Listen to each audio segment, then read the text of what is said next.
And on the big story on day 9 of the Russia-Ukraine crisis is the shelling that took place on Europe's largest nuclear facility in Zaporizhzhia in southeastern Ukraine. The fire has been put out. The facility is secure, but it has now fallen to the control of the Russian armed forces. That's what the Russian government has now said. And now to get you one of the top analysts on the subject, joining us live here on India Today is Margaryta Rayets. She is part of the International Atomic Energy Authority, the IAEA and NATO coordinator for Ukraine at the IAEA and founder of Women in Nuclear Ukraine. Margaryta, thank you very much for being with us here on India Today. Your assessment, first of all, Margaryta, on what happened today at the Zaporizhzhia nuclear facility. There was shelling within the complex, not near the reactors itself, but there was a fire which has been put out. What can you tell us?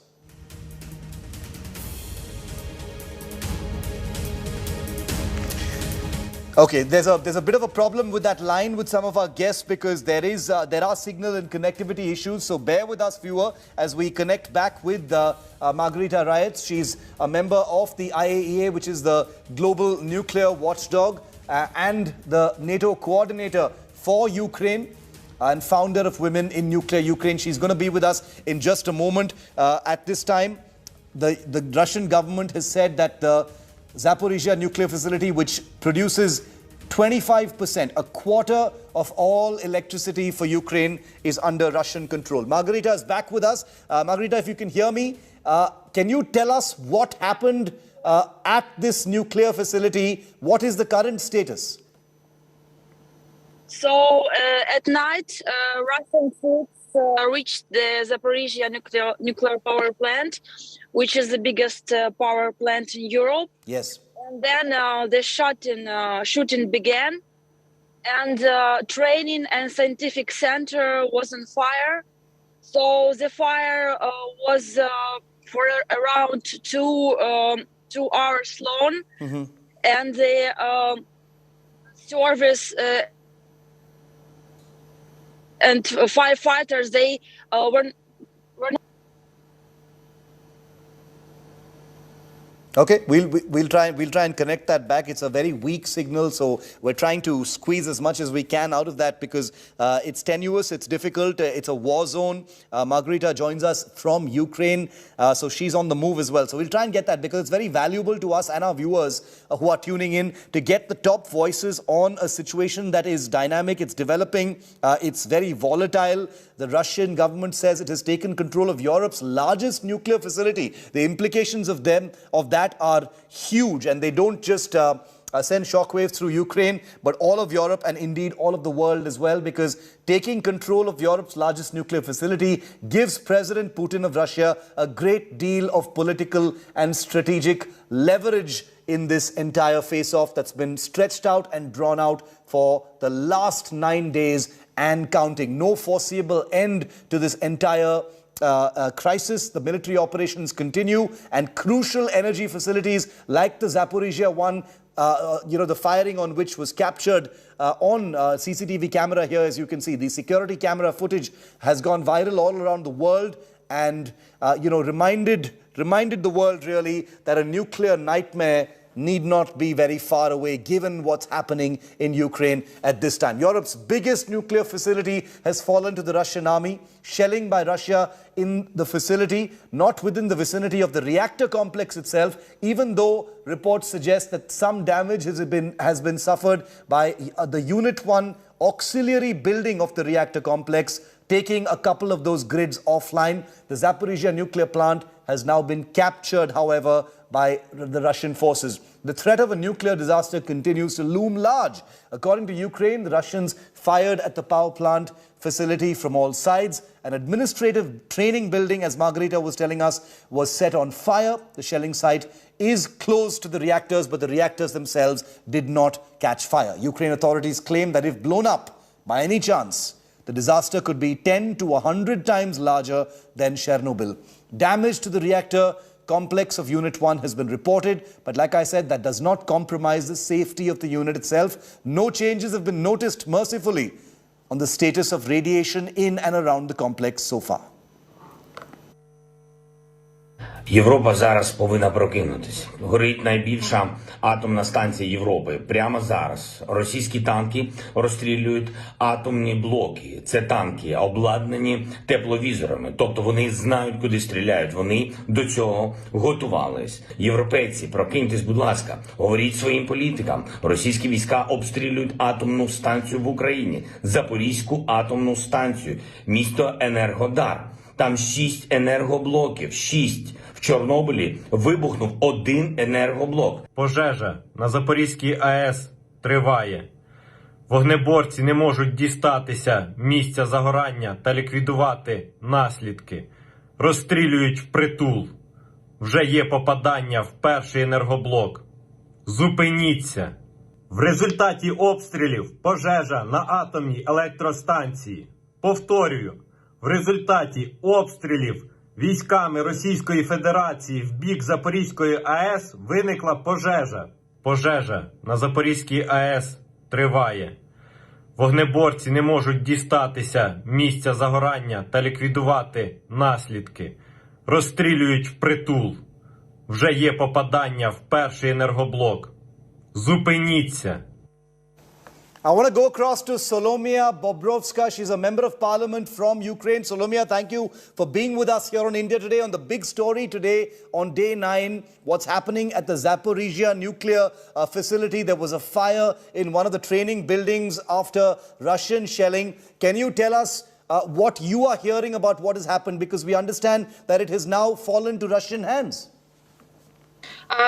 It almost not, but they are not allowing to go any firefighters to work with the fire on near one of the blocks, and that's why our President Zelensky he urgent and he asked and he's calling all Europeans, please give us a non-fly zone.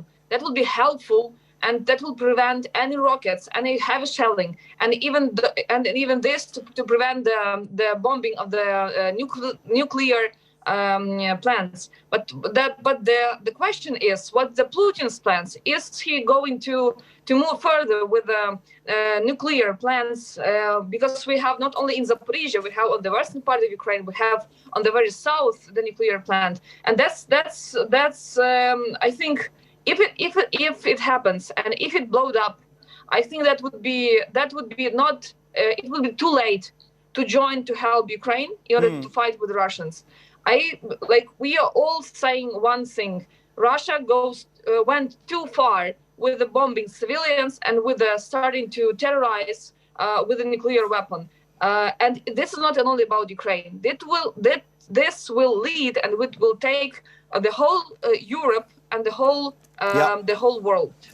And you know, the thing is, Solomia, we do, you know, the world remembers what happened in Chernobyl, which is also in Ukraine. And President Zelensky has warned now that if, thankfully, mercifully, nothing has happened, in Zaporizhzhia. This fire was in a training and auxiliary building. There is no damage to the actual reactor complex, even though a couple of those grids have been taken offline. But President Zelensky says that if something were to happen here, it could be 100 times that of what happened in Chernobyl. Yes, because he mentioned Chernobyl blew up only one block, and here we have almost 4 or 5, so that could be just go into the air. But what we are asking Russians, especially first of all, and what we are asking the whole world to move further Russians. Why? Because nobody knows their plan. We do not understand, and we cannot imagine if he really will use this nuclear plant in order to frighten it or to press on us to give up. Actually, that's not the price. It's abnormal in 21st century to invade independent state and just to terrorize the whole world with a pushing only one button, or to blow up the nuclear plant, or just to use nuclear weapon. I think they really are very serious about this. That's why we are now all not calm and asking and frightened. Please, it will take not only about the Ukrainian disaster, but it will take the whole world into this conflict. Stay with me, Solomia. Margaryta Rayets, the IAEA and NATO coordinator for Ukraine, joins me. I hope you can hear me, Margaryta. Sorry about that little bit of a signal problem we had earlier. Your assessment, your comments on what has happened at the Zaporizhzhia facility overnight and today, Margaryta. Yes, can you hear me well now? Yes, yes, we can hear you now. Go ahead. Yeah. So what has happened, we definitely can tell now that this is the act of nuclear terrorism.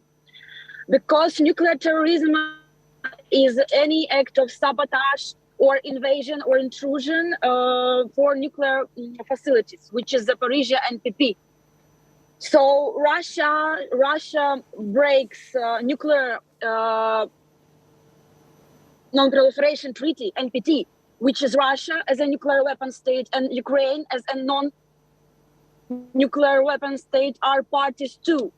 So we send the inquiry, the urgent inquiry to the IAEA.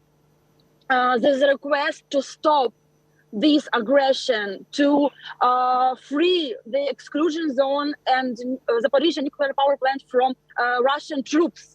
So we are awaiting for the official position of Director IAEA Director General Mr. Rafael Grossi, and he will be having like in a few minutes press conference on what is going on now in Ukraine. But it's already the act of nuclear terrorism. I can tell you for sure. Margaryta, we are hearing the conflicting information, but the Russian side says that this facility is under their control right now. Russia has taken control of this facility. Solomia, who's with us, has also said that the Russians are not allowing access to that facility. What are you hearing? Have they taken control of the facility? No.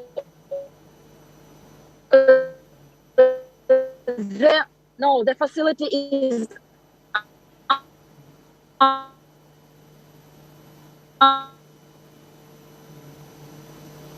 okay, that's one of the problems with a low signal here, that we've lost that, but we've got that very, very crucial first reaction from the IAEA and NATO coordinator for Ukraine, Margaryta Rayets, who says this is an act of nuclear terrorism. Solomia, is that what this is being seen as, nuclear terrorism?